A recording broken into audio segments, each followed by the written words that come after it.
Tantor Audio, a division of Recorded Books, presents Macho Time, The Meteoric Rise and Tragic Fall of Hector Camacho, by Christian Giudice. Foreword by Carlos Acevedo. Narrated by Timothy Andrés Pabon. Foreword.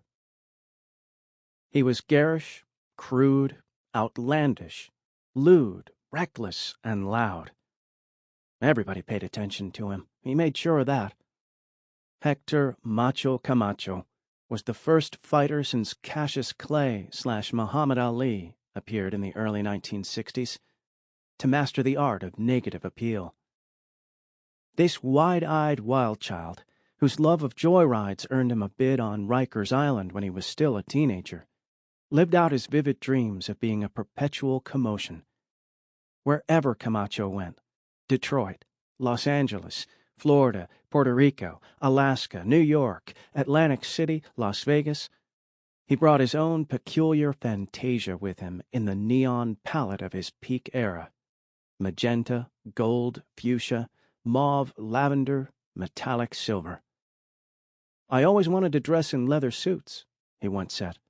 And because Camacho barely recognized limits, he went far, far beyond the leather suit. In Macho Time, the first comprehensive biography of Hector Camacho, Christian Giudice uses the same methodology that made his biographies of Roberto Duran, Wilfredo Gomez, and Alexis Arguello models of reportorial legwork, complete immersion in his subject. Thoroughly researched, Giudice interviews Camacho's son Jr., most of his family, friends, ex-friends, writers, managers, trainers, promoters, and opponents. Macho Time is a revealing portrait of a gifted athlete who blurred image and reality to such an extent that he ultimately seemed unable to tell the difference between them.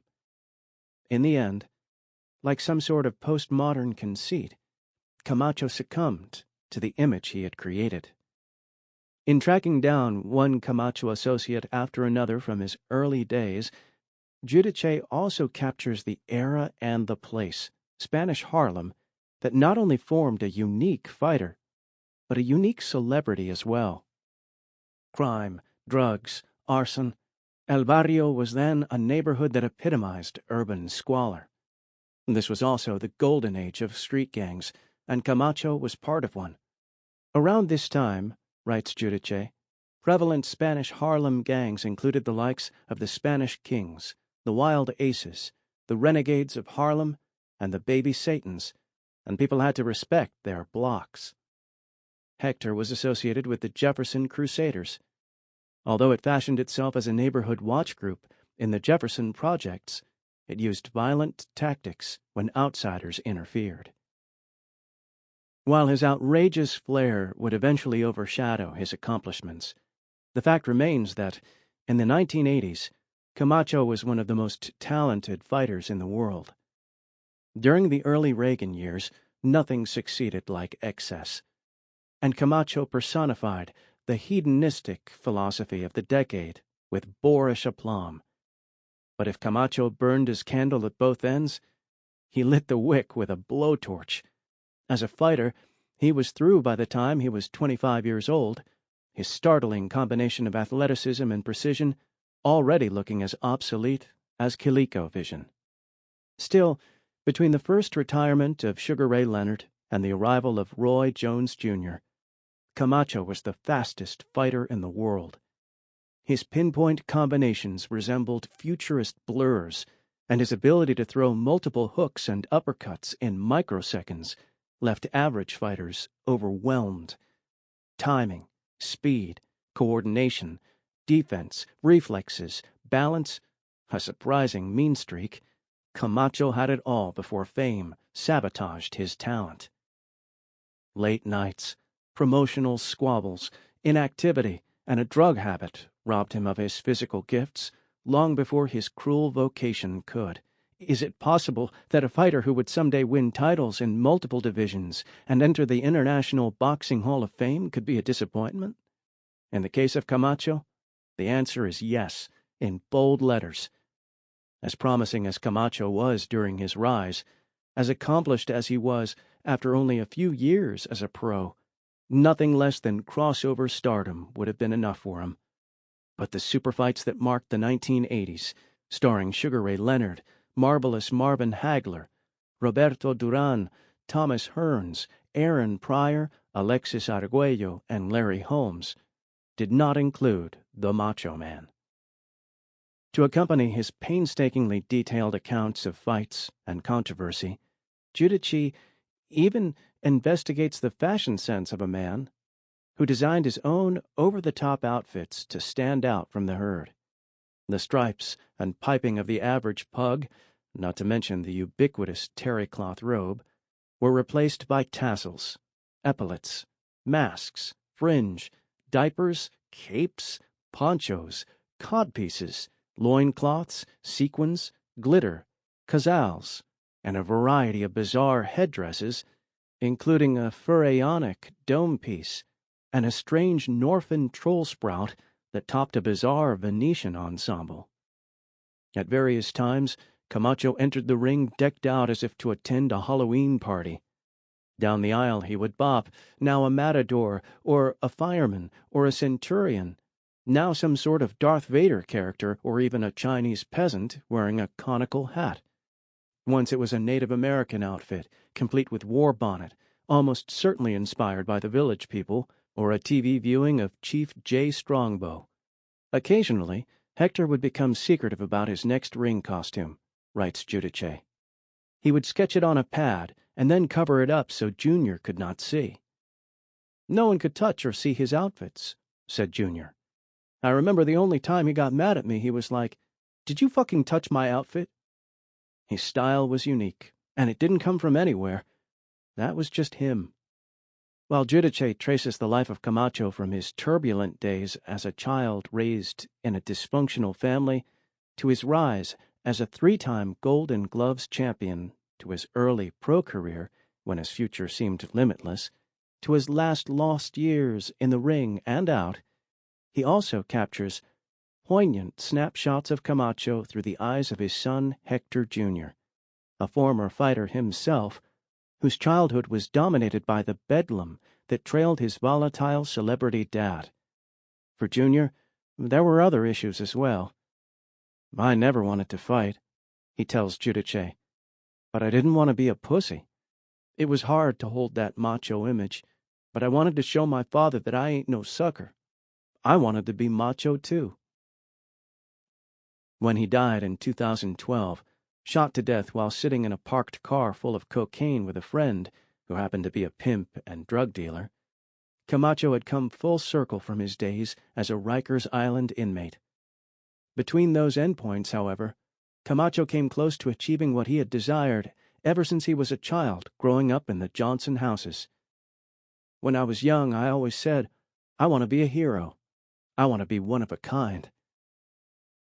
Macho Time reveals the often moving circumstances behind the man who made at least half of his dreams come true. Carlos Acevedo, New York City, August 2020. 1. It's Macho Time. I created me. Hector Macho Camacho. The late José Torres, writing about Hispanic machismo, explained, there is the notion that poverty creates bullies, that in such subcultures only the strong survive, the super macho. Hector Camacho, who made the nickname Macho famous, started out as a bully, challenging anyone to fight as he ruled the streets of Spanish Harlem.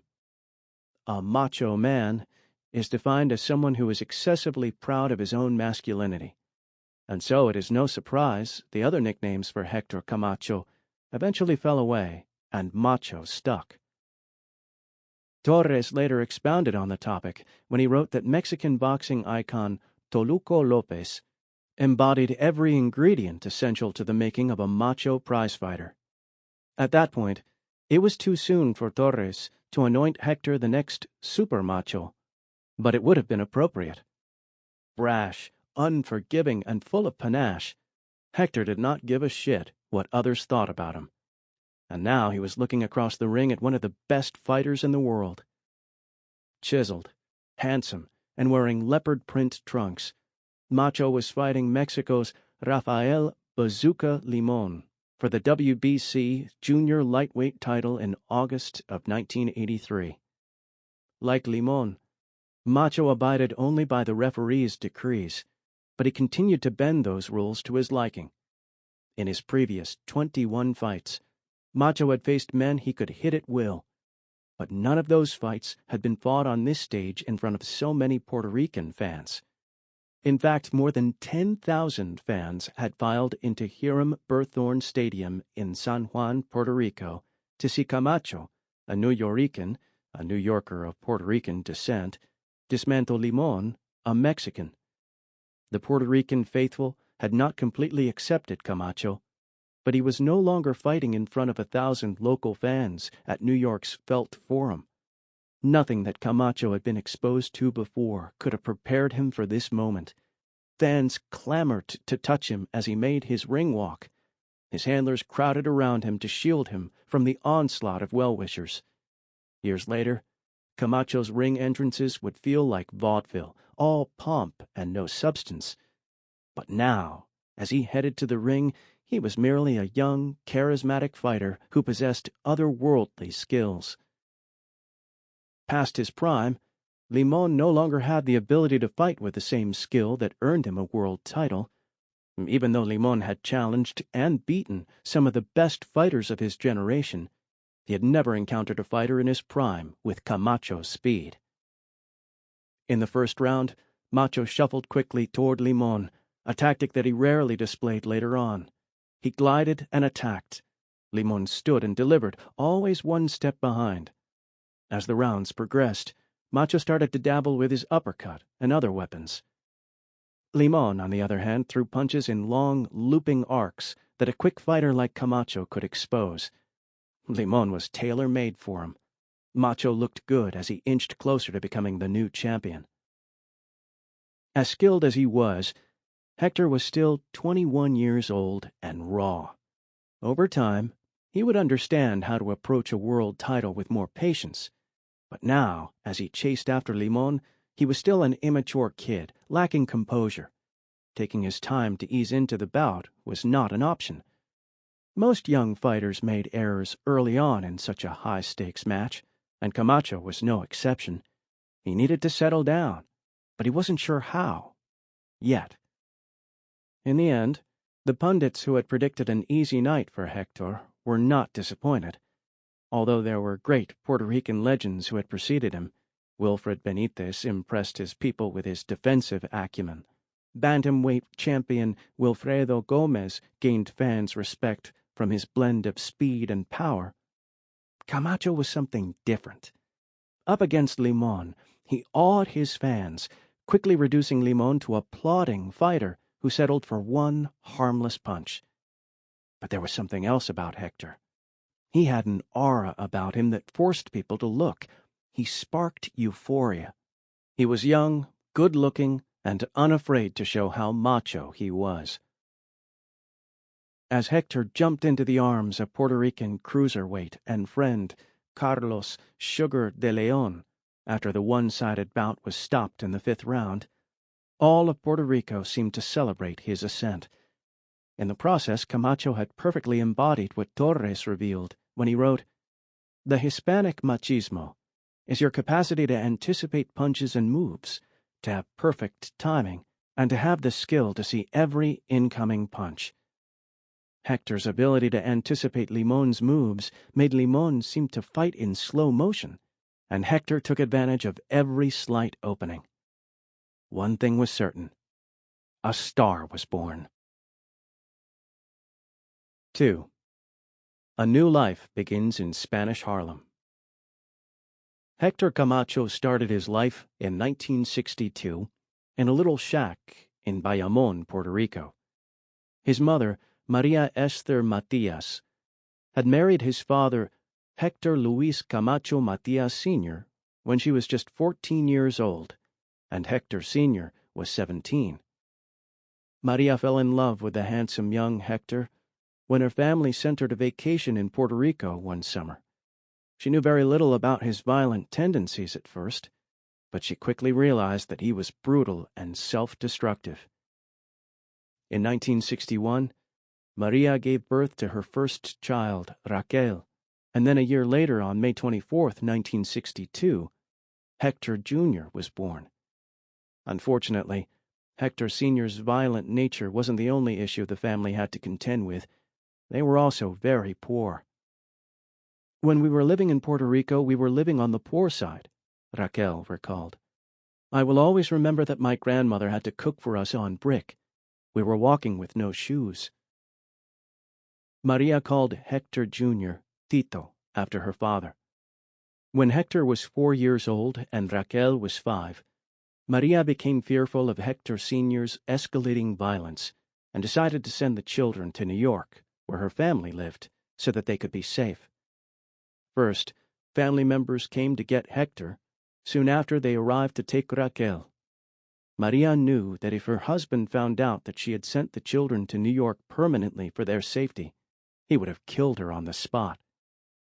When Maria eventually escaped Puerto Rico and Hector Sr.'s clutches herself, the emotional strain of separating from him was overwhelming. I was crying because he was my husband and I loved him, recalled Maria. I had known him since I was 14 years old. Once in New York, the family stayed with Maria's father Tito and his wife. Unfortunately, when Hector Sr. found out his wife and children were not returning to Puerto Rico, he followed them to New York. The family moved several times to different locations in Manhattan and the Bronx to evade Hector Sr., but he persisted, pursuing and terrorizing Maria and the children. Raquel, only 7 at the time, witnessed the abuse and threats, as did little Hector. Soon, Hector, who was very attached to his mother, began hitting his father to protect Maria. "Don't hit Mommy! Don't hit Mommy!" Hector pleaded, but he could not stop the abuse. The story often told in boxing circles is that young Hector was fighting in the streets ever since he was 5 years old. Macho was always macho, recalled Raquel. Lovable, crazy, always crazy. It didn't surprise me that he became a boxer, because this little boy was in trouble since he was born. You knew that he was going to be something. Trying to find a world where comfort and hope supplanted fear and terror, Maria had whisked them away from Hector Sr., whose violence knew no boundaries. Yet when the family settled in an apartment in the James Weldon Johnson houses on 112th Street, between 2nd and 3rd Avenue, Hector Sr. showed up once again. This time he did not leave. Persistent and controlling, Hector Sr. forced his way back into the family's life. Despite her father's objections, Maria took him back, hoping that things would change. On June 27, 1966, Felix, whom everyone knew as Boo Boo, was born. My family was mad with me because I would leave Hector Sr. and then come back to him, recalled Maria. But I had no money for my kids. Despite her family's pleas, Maria saw something in Hector Sr. that gave her an inkling of hope for improvement. Yet the endless cycle of abuse never stopped. Maria did her best to shield her children. We saw what was happening with our own eyes, and we used to try to save our mother, but he used to push us down on the ground so we could not intervene, remembered Raquel. At other times, my mother used to put us under the bed or in the closet so we wouldn't see things. We had to get on welfare because he didn't want to support us. I put Macho in a box under the bed, Maria confirmed. I didn't want him to see anything. He was scared. He said, "Mommy, don't go back with him. Please don't go back with him. He gonna hurt you." In the early 1970s, after a stint of 2 years of being alone with the kids, Maria met a handsome man at a party whom she would eventually marry. His name was Alejandro Oliveras, or Ruben. When Ruben entered the family's life, it got easier. Ruben and Maria would have 2 more children, Estrella and Esther. For Maria, Ruben allowed the family a fresh start. and a chance to heal old wounds. I was alone, and he started to help me with the kids, recalled Maria. And Hector would look at me and say, "Mommy, I like him. He's going to be my father. He's better than my father. I want us to live with him." Before Ruben came along, the children had always had a male figure in the household. We always had my uncle, Julio, recalled Raquel. We always had uncles and cousins who would look out for me and my mom and Macho. But when Ruben came, he was like a father figure. He took care of us. Despite all the trauma and abuse, Raquel remembers her childhood fondly. "We really didn't miss much," she said. "We had a good childhood. We were poor, and my mother was suffering by herself. But we, me and Mach, had a good childhood."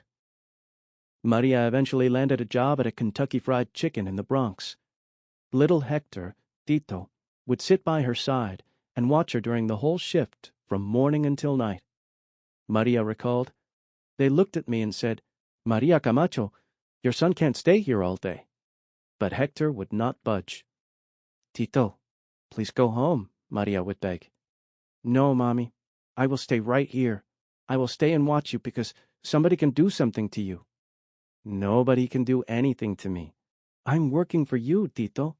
The money I am making is for you.' 'I don't care, Mommy. I be here for you.'" Hector's attachment to his mother ran deep, and this connection never wavered, even when he became a professional boxer. Never leaving his mother's side, Hector, at 7 or 8 years old, wanted to create a protective shell around her to ensure that she would never suffer again. Everywhere Maria went, she needed only to turn around to see Hector trailing behind her, telling her, "Mommy, you're going to be the richest woman in the world, because I am going to buy you a car, a house, and give you money. I swear, all of it for you. You don't need Ruben or anyone else. Just me, Mommy." Soon Maria had to look for another job, but the promises never stopped. "Don't worry, Mommy, I will give you everything." "No, Tito, you are a little boy. You can't think that you will give me everything." Maria soon got a job working with her sister in a factory in the Bronx, far away from home. Hector could no longer sit nearby and watch her every move, which made it easier on everyone. Determined, young Hector tried to make the walk to see his mother, but it was too far. Not giving up, Hector tried to negotiate with her. "Mommy, you have to give me money so I can take the train," said Hector. But it was too much, so Hector would stay home with Ruben. Able to keep a sense of self in the midst of the brutality, Maria held the family together. "We were on welfare, but my mother always took care of us and made sure that food was on the table," remembered Raquel.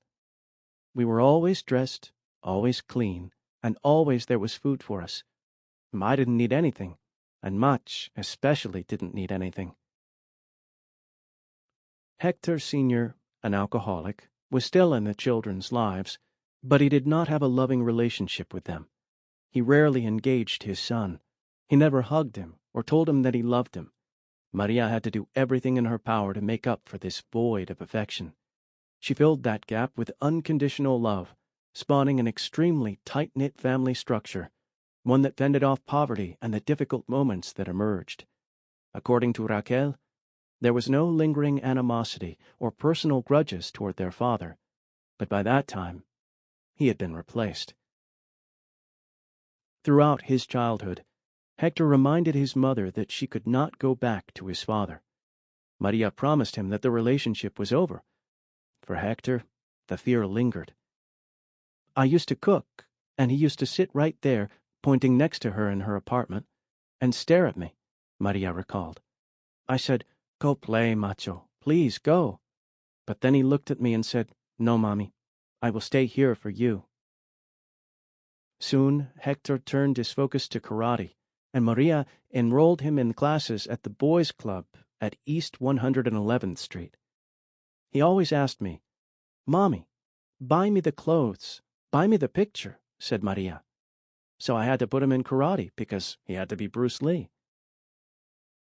Every kid knew of Bruce Lee in the 1970s and 1980s.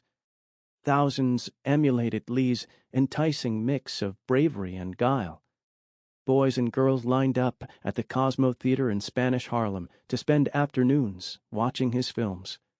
Young Hector saw Lee's yellow and black outfit and slick moves and yearned to be the iconic fighter. He needed that yellow jumpsuit with the sharp black stripe. One day, it would be his. Meanwhile, 4 years older than his brother Boo Boo, Hector had to look out for him. When Hector wanted his mother's attention, he also had to contend with his little brother. As much as he loved Boo Boo, it bothered him that he had to share his mother's love. He was jealous of Boo Boo, recalled Maria. Hector would say, "Mommy, I'm your baby. Boo Boo's not your baby." I said, "Yes, he is. You are both my babies." Then Hector told me, "But I love you more than Boo Boo." I would tell him he couldn't love me more than Boo Boo because you both love me the same way.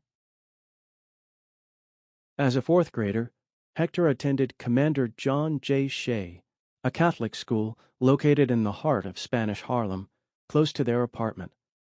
It cost Maria $30 to enroll all 3 children there. Making the transition to John J. Shea was not easy for Hector, who initially struggled to fit in. Dressed in hand-me-down clothing and struggling to speak English, Hector was the odd man out. Socially, the students already knew each other. Culturally, these were New York City kids. Tough New York City kids.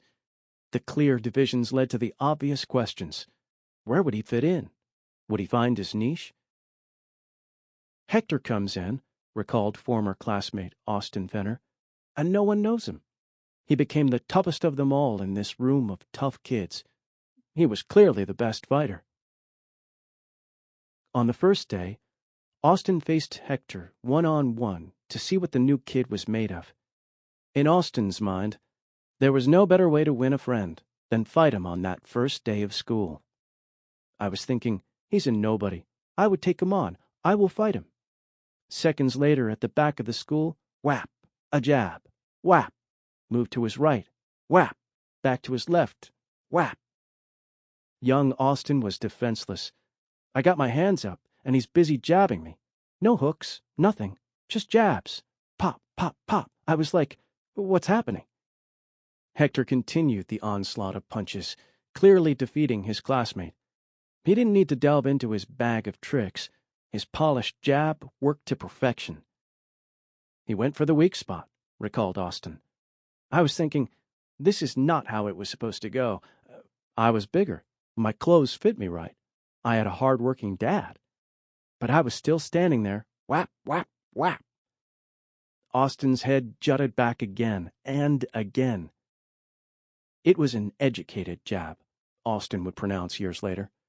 Austin's friend Zena and some other boys gathered around to watch, but if Austin had harbored any hope that they would step in and at the very least present a diversion, all hope was officially lost after 5 minutes of consistent jabs.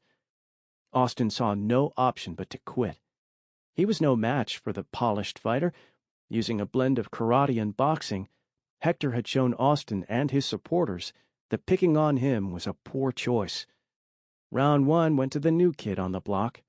In Austin's mind, it was safer to be Macho's friend. It was my form of surrender, said Austin. You win. They were in the 4th grade. After Hector established himself on that first day of school, he moved on to bigger and better opposition. As he established an identity, Hector was always clear about who he was and where others, friends or acquaintances, stood with him. Having started early in karate, Hector also began to develop a strict mindset that belied his age. Karate had opened up a new, more focused side of the rambunctious and jocular boy. Skilled in the movements, Hector applied what he learned and practiced his craft. When challenged to a street fight, Hector never backed down and always had an edge. When I was about 10, I was into martial arts, Hector recalled to a boxing reporter. I went to a lot of Bruce Lee pictures. He was my idol, Well, I thought I was big and bad, so I stuck with fighting and went into a gym. I ran around the streets looking for fights. Sample complete. Ready to continue?